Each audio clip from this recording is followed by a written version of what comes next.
Greetings. Welcome to ITR Live. I'm your host, Chris Hagan, and welcome back to another fun-filled, action-packed episode of Iowa's most unprepared and unexpected conservative podcast. I am here in studio with John Hendrickson and Chris Ingstad.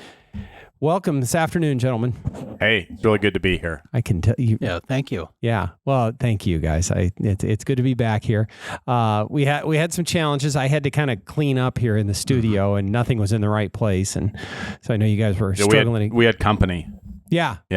So the actually what the folks maybe don't understand is that the studio, what is it? Studio, what number is it? 130. Studio 130 here actually doubles as the conference room for the ITR family of organizations. Right. And so it was actually needed to be used for its other purpose here today. But are you okay? Are you back in the saddle? And well, yeah, it's the headphones as usual. The headphones are our old foe. It's John usually and I. John, but yeah. Well, you know, the thing the listener doesn't know, and we won't show them, but on our whiteboard over there, we've actually mapped out a plan on exactly how we can eliminate the income tax, and we're excited about that. So. I thought that was the step-by-step instructions of how to get the headphones on.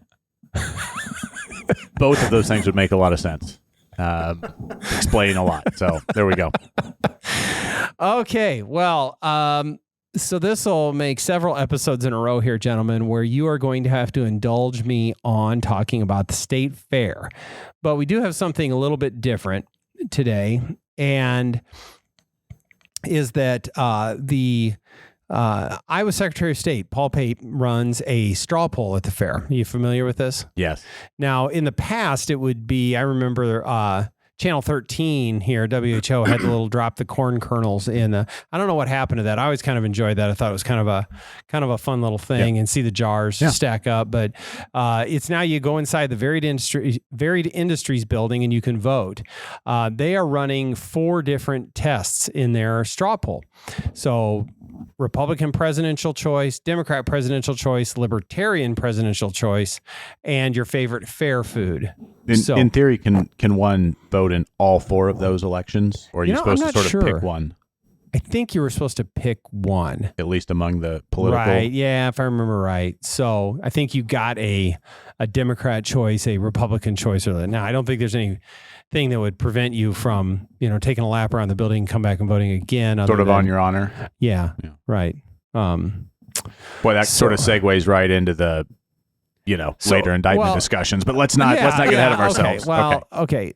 The first thing that jumped out at me is, and this is all on their website, is, there's a good chunk of a good number of Republicans on the list, to be expected, although there's some that aren't even on here. I don't think. I don't see Chris Christie on the list, even though he's apparently polling in second place in New Hampshire. But there are about 15 to 20 libertarians listed on here. So they're all sort of registering. Russell De Leon, David De Silva, household names, all of them. Seymour Art Lee, Bo Lindsay has not yet gotten a vote on the Libertarian side. A couple votes for John Stewart. I don't know if that's the John Stewart, has 8 votes. So that'll get you 9% on the Libertarian side. So, but obviously it's a straw poll. Obviously it's the Iowa State Fair. It is not an accurate cross-section of the electorate. However, I think you can draw some conclusions from this, as is what people are, intensity, who's actually registering at all. If you're a second or third tier candidate and you actually, getting some attention, I think that means something. So, because I still think, look, the folks who go to the Iowa State Fair are probably lean to the right. I think previous straw polls would show that. It's slightly more conservative, but not always. It's in there, and probably a little bit more, at least I'm on the Republican side, maybe a little more open to a populist America First figure like a Donald Trump, but not necessarily. So you're going to add something to that, Chris? Before we get to the results. Yeah. Yeah, I'm curious what those results say, because I don't know what I'm supposed to believe. I don't know if there is a singular source that we can look at, because and I don't mean that any of these people are lying or telling stories, but sometimes I will hear, well, have you seen the momentum that Vivek's got? He's now in a given state. Right. He's elevated in this spot. And I read a lot about Tim Scott is resonating with a lot of people, although I also hear folks follow up like, I'm not really sure what he's about other than just broadly America, but it's good. I certainly Donald Trump in a lot of polls still appears to be the leading Republican. I think most, I don't know how you describe a run-of-the-mill Republican. I think sort of the average Republican still thinks as Ron DeSantis is still Trump's primary challenger. You hear a lot of momentum for Doug Burgum and people like that. I guess what I'm trying to say is I don't know what we're supposed to believe. And, if this continues come January, I don't know that anything could really be a surprise, because depending on what poll or bit of news you want to hang on to, you can make a case that 5 or 6 of these folks are kind of positioning themselves to take it. I wouldn't put too much stock in any one sample, any one poll, but I think we could put at least as much into your random national poll into this. So, look, I'm not going to use the word presumptive. The front runner for the Republican nomination is Donald Trump right now. Yeah. And he is getting close to 44% in this straw poll. I've seen polls them higher, lower, but I think that's probably a fair guess. Second place goes to Tim Scott at 12%. No, I'm sorry. Third place is Tim Scott at 12%. Ron DeSantis at 16%. So to be clear, DeSantis is second place in the Trump, DeSantis, Tim Scott. But as you said, Chris, Vivek Ramaswamy at 8%, who has seemingly at least gotten some good attention out of the fair, whether it be, his rap game, or I saw a really good interaction with a LGBTQ quote unquote reporter that cornered him, and they actually had a really civil interaction. I thought that Vivek handled it remarkably well, and this activist / reporter actually seemed appreciative for an honest answer, and they had a civil discussion, and I was like, yeah, great, that's how it's supposed to work. So having a good fair and recent past. One that caught my eye, Perry Johnson. John, I know your favorite candidate in the race. 5.5%. So your fifth place in the Secretary of State straw poll in Iowa was Perry Johnson. Are you buying into the momentum for Perry Johnson? Well, no, but I have to give him credit. He is talking about some good issues. Yeah. I mean, the debt is a significant issue. It is. So I give him credit for that. Yeah. No, I think he's... Well, Lindsay, some of it's not particularly serious with the whole reality show he's doing, but I think he's got some serious ideas behind the campaign. Yes. Chris? Lindsey Graham, seemingly the centerpiece of his campaign in 15 and 16 was sort of Social Security reform, right? Which is a very serious issue, but I just don't think that issue, as serious as it may be, was resonating with people. And certainly Lindsey Graham did not have the personality, the charisma to get people to kind of get up and follow him either. So, for better or worse, simply being correct about a very serious issue does not guarantee any sort of outcome or result in these things. I think one thing about what I like about Iowa and our caucus, it does give small candidates who don't have a lot of money a chance at least to have their voices heard, whether it's Perry Johnson. I remember one of my first caucuses, and I can't remember if it was the first or second one, but there was a congressman from California who was running by the name of Duncan Hunter. Yep, I remember. And I think it was 08. I think that was 2008, okay. John. Yeah, I was, I think, one of maybe two people in my precinct to caucus for Duncan Hunter, but he was a prophet ahead of his time, because his big issue was trade in China. Yep, and that's why I supported Hunter. But I mean, Iowa gave him sort of a voice to get some of those issues out. Right. If I remember right, he was sort of a defense hawk too. Yes. Though. Yeah. Okay. Yeah, I remember that. I actually remember going inside at the straw poll to listen to his speech. And I don't think I went in to listen to it. I think I just wanted to go into the air conditioning, and he was speaking, but he was really good. Yeah, I read it. Really compelling. So I know. I that might have been the same year that Tom Tancredo was running too, and I think that's right. It was 8 or 12. Yeah, I can't like remember. Tancredo as well, so it was a tough decision in that for me in that caucus. No, that's right.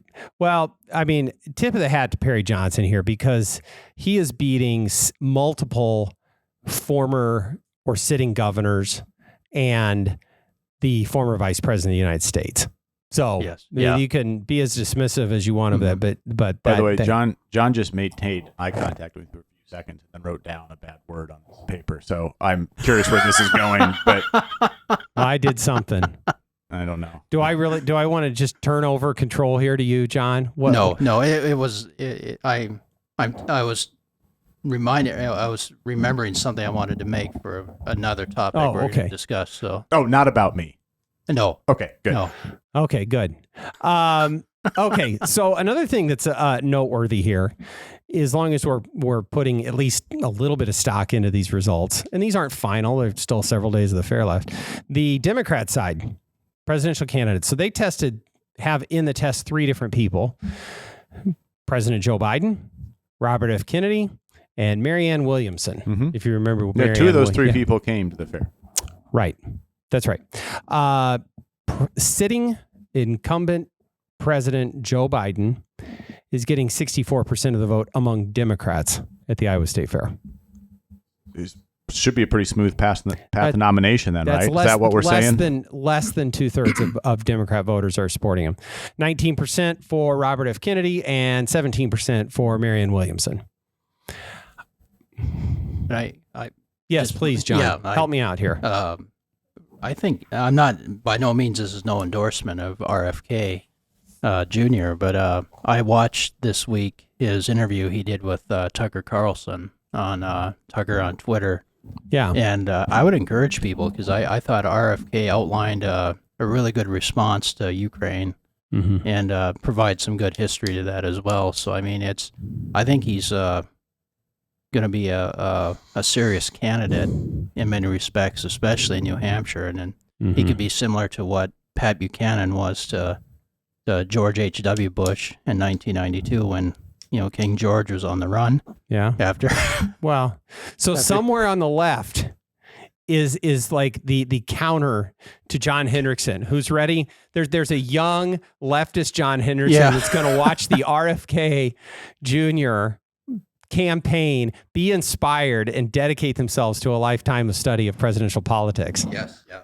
Okay. All right. No, I think look, couple of takeaways on all this is that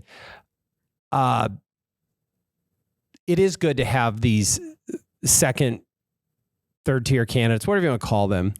And they do bring new thought to the parties. So some of these monolithic monolithic parties, a kind of a unanimity of thought is like, well, no, I remember Ron Paul being a popular figure. It never really got close to a nomination, but he interjected a lot of ideas that have been adopted. Many of those ideas, which were kind of seen as a little bit out there during 2008 and 2012, are actually now mainstream conservative positions. We've talked about that with other campaigns, and in fact, some of John's favorite candidates for the past, but seeming somewhat prophetic, right? Almost dismissed because it's not serious. That's too far out there. Just for whatever reason was not resonating. Right. And then several election cycles later, you're like, you know what? This person was right on. And as you say, Chris, that is now, part of the conversation or even part of the platform. Right. So I think that's good. And I think too, the Democrats, with some of these other candidates, they're not, we know that Robert F. Kennedy Jr. is not just preaching every line of the Democrat Party platform, but there are hard questions that need to be asked about COVID and our COVID response and all of that. And let's have that debate. And in defense of Iowans and even the Democrat Party in Iowa, Iowans of all political stripes, I think, do a good job of vetting candidates. I think they do a good job of taking that seriously. I think they know how to pull good information out of people, right? So ideas that those, as we may call them, second or third tier candidates are pushing, right? That Iowans will give those ideas consideration, and that can enter. And I'm not sure that in these other states that are meant to just sort of rubber stamp the party's decision, that they're going to get that. And we're going to be missing something because of that. Yep. No, it's we'll check back in with this when we get the final results and see how things move. There's still about half of the fair left to go. I mean, we're recording here on a Thursday, so 4 days left of this, and the final weekend's always real busy. Finally, just because I gotta touch on this, favorite fair food was also tested. There's really 3 foods that are breaking out ahead of the pack. Top of the list, and I find this a little bit surprising, is the pork chop on a stick. It's just not my thing. But people like it. They vote for it. Great, whatever. Just slightly behind Barksdale's State Fair cookies. I like Barksdale's cookies just fine. And then third place is the corn dog. I don't know. It's real surprising, but man, I'd put that corn dog at the top of the list for me. But the giant turkey leg is only at 5%. I thought that'd probably register a little higher. So anyway, it's fun stuff. So we will. Was there Swedish meatballs? Swedish on that meatballs list? did not make the list, nor has anyone still been able to tell me yes or no on whether there's Swedish meatballs available at the Iowa State Fair. That's discouraging. It is. Okay. Well, here's an issue that I know that pretty much anybody in political circles is talking about these days, which is the more indictments which have been handed down against former President Donald Trump. Most recently in Georgia, state even level. Fulton County, more specifically, right? Yes. The complete tally is 91 different criminal charges which have now been filed against former President Trump. It's multiple jurisdictions. I think there's a couple of different federal jurisdictions, Fulton County, Georgia. I think there's something else in there that I'm forgetting, but it's starting to add up. Without going into granular detail of the merits of each charge, because we're not equipped to really look into that and read all the counts. We could do that, but maybe we'll get Alan back in here sometime and he can walk us through some of a little bit more detail. But John, from a more of a political standpoint, give me your perspective on everything that's happening. Yeah, I think this is one. It's very serious in terms of what I think the left is doing and going after former President Trump. And I do believe that this is more political than anything else. And there was a great article in the Daily Signal, which I believe Heritage puts out, by one of their constitutional scholars, responding at least to the Georgia one. And basically, I would say, and I agree with this piece, it's an attack on the First Amendment. And so, for example, some of the people along with Trump have been indicted, have been listed as co-conspirators. And I think one of them is the lawyer John Eastman, who's a well-respected constitutional scholar. And one thing that's alarming is basically they're saying that regardless if you agree with Eastman or anybody who was advising Trump, to me, this should be a wake-up call for other attorneys, because now those attorneys can be considered co-conspirators if someone thinks their theory is wrong. And so I think you're looking at what's happening in Georgia is a direct attack on the First Amendment. It's also politicized. The indictment came down, was leaked early. And then just this morning, she wants to start the trial on Super Tuesday. Yeah. Isn't that a coincidence? Yep. And there was one commentator. The first hearing's the day or day before the first debate, too. And, they're charging Trump with election interference, but this has to be the most, what they're doing is true interference. And then, so why not, if they can go after Trump for supposedly interference, Why not Stacey Abrams? Why not Hillary Clinton? Why not even Al Gore or George W. Bush from the 2000 election? And if I can just read one thing quick, and this is not the complete transcript, but one of my favorite senators is Josh Hawley from Missouri. And he was on the Laura Ingraham program, I believe, last night or the night before. And here's what he said in response. This is edited, but I'll give the gist. He said they're trying to send a message loud and clear, and the message is, don't mess with us. And why they're going after Trump? Because he messed with them. He challenged them across the board. He challenged their pro-war policies. He challenged them on Ukraine. He's challenged their globalist agenda. And the message is, if you challenge them on this stuff, if you challenge them on these policies they hold dear, they'll come after you. If you challenge them on their pro-abortion religion, they'll come after you. And look at, it's not just Trump. They've come after pro-life activists. They come after practicing Catholics. They're coming after parents who are protesting at school boards because of this radical policies going on at many levels. And so you're seeing an arming of the Justice Department going after conservatives. And really, I think this is all about trying to stop Trump. And I think if the former president decided to retire and go back to the Trump Corporation, none of this would be happening, I don't think. But I think this is pure political persecution. This is third world stuff that they're doing, and I think it's a threat. John, as you were reading me Senator Hawley's quote, it reminded me of the phrase we use around here sometimes. If you're taking flack or if you're taking fire, you must be over the target. And certainly President Trump and others have been over the target and are disrupting the way of life for the left, and they will stop at nothing to put a stop to that. I think you're absolutely right on that. I mean, that's and well said. That's all I can say. I mean, that's right. It's and let me political. And let me go to another step. Is if we point out the sort of the shenanigans of the left on this, or how, as you point out, they're weaponizing the justice system, that doesn't automatically make us defenders or apologists of Trump, but they like to paint you that way, as if that's somehow wrong. Right. And so again, even speaking saying the left is wrong, they try to flip it back to a discussion about Trump. And folks can feel however they want about Trump, and that's fine. But it doesn't mean that what's going on is okay. That's true.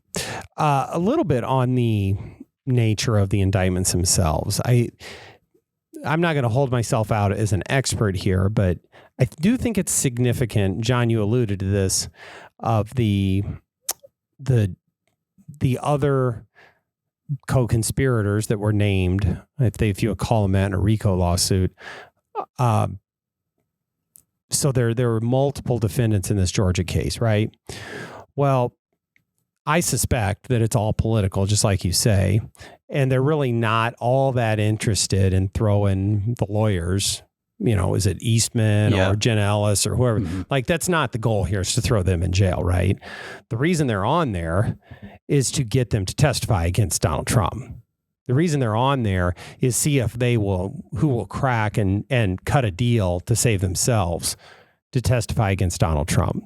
So that's where I think there may be something to this, because the advice that as a lawyer, and then I have done some criminal work. I mean, your duty is to try and get the best possible outcome for your client, not to try and win an election or prove a point or stand up to the lawfare that's coming at you. It's just to get the good outcome, keep someone out of jail or limit the length of a sentence or whatever. And if I was defending one of these clients, look, I don't know like I said, I'm not going to get into the merits of each charge, but I'd want to know if my client, is there a chance that my client's going to prison for this? And if there is, what can I do apart from just trying to win at trial and hope I win to keep them out of prison? And that's where this is going to get interesting, I think, is to see who might be wanting to start cut deals. But we got a long ways to go before that. And Chris, I agree completely with your perspective on this, that we can be outraged at the political nature of this. And there's no question, even if even if the charges are justified in some regards, or many of them are, this is political. These charges are coming because it is someone's political adversary. Yes, Full stop. Yeah.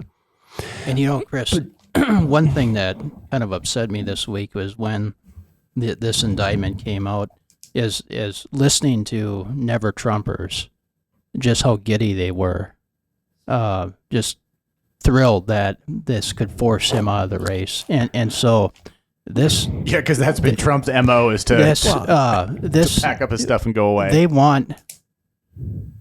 I think there's never Trump Republicans, and there's obviously Democrats who want him gone, because I agree completely with what Senator Hawley said, and I think a lot of these establishment Republicans know they cannot win against President Trump, and so I think there's several that are just willing to go along with this just to push him aside, and I also think that this is this is just there's no historical example we can look to about how dangerous a precedent this is setting. Yeah. And so I think we should be very concerned about this. The part that I can't quite figure out, are they truly trying to incarcerate Donald Trump to prevent him from running for office or getting elected? Or are they somehow trying to elevate him above the field on purpose so that they can beat him? Because here's why. I want play this forward. We talked about this. So you have President Trump, who we still don't know is going to go to the Republican presidential debate in, a week and a half? Because he's got a court hearing in Georgia. I mean, what's the story coming out of that? Is it everybody else except for the front runner debate, or is it the president who's being attacked by his political enemies, threatened with jail time? Well, that's President Trump's who they're going to cover, and that's going to trump any other coverage, no pun intended, that comes out of that debate. And then play it forward on Super Tuesday as these candidates are crisscrossing the country for every scrap of earned media time that they can find. The only thing they're going to be covering is President Trump. And we know that is the core of his philosophy, is that there's no such thing as bad publicity. Any publicity is good publicity. And he is going to flood the zone going into Super Tuesday, if that's when a trial or a hearing or whatever is. So they think they're taking him out. Yeah. And all they're doing is turning him into a martyr. Yeah.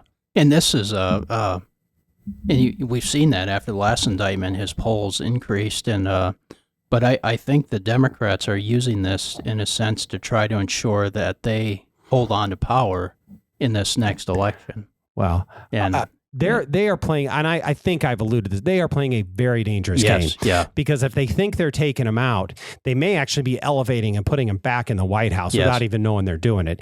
And secondly, they are, be careful, because someday you're not going to be in power anymore. Mm-hmm. Yeah. And Barack Obama started us down this path by criminalizing everything that they didn't like, but swept it under the rug, either by doing a better job of keeping it quiet or burying it under the charisma of a far more compelling president than Joe Biden.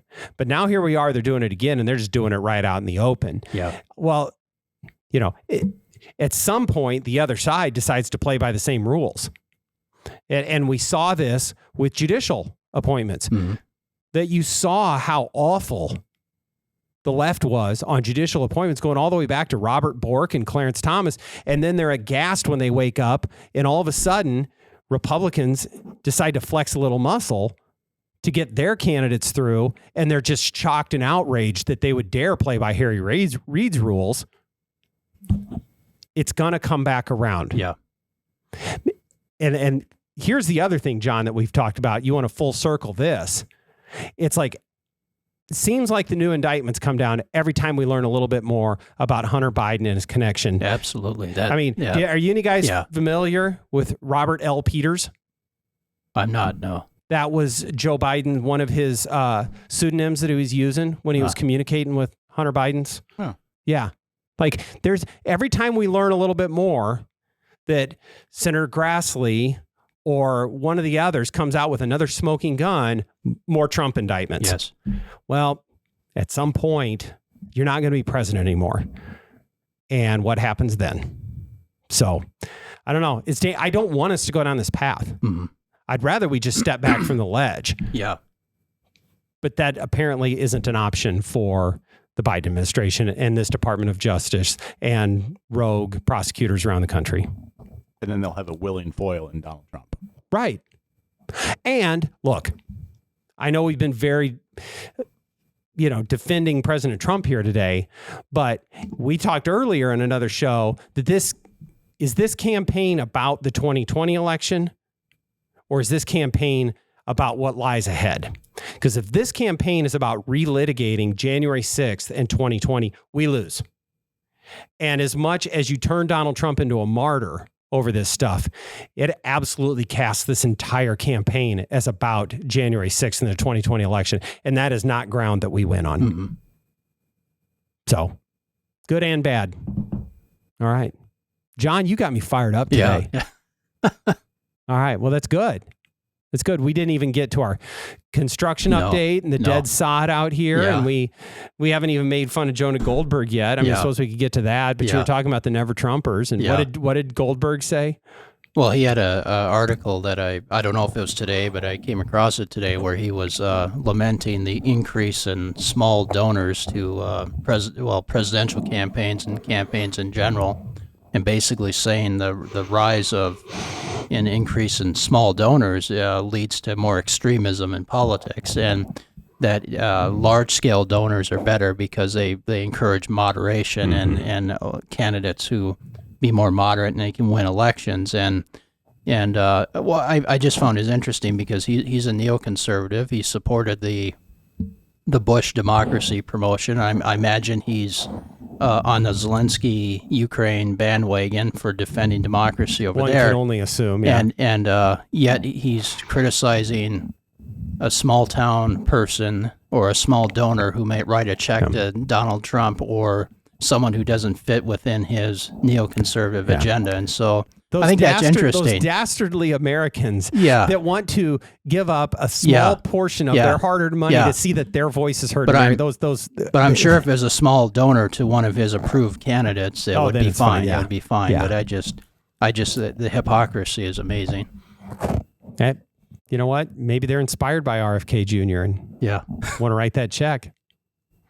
It could be. Well, good. At least we makes me want to write a check to a candidate, but I won't say whose candidate name that is. The regular listeners are on to you, John. I'm sorry.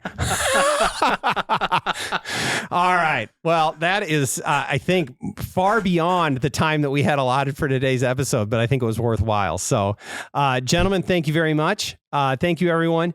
Special request. I close with saying don't forget to like and subscribe and all that business, but make sure you subscribe to the podcast if you are on YouTube.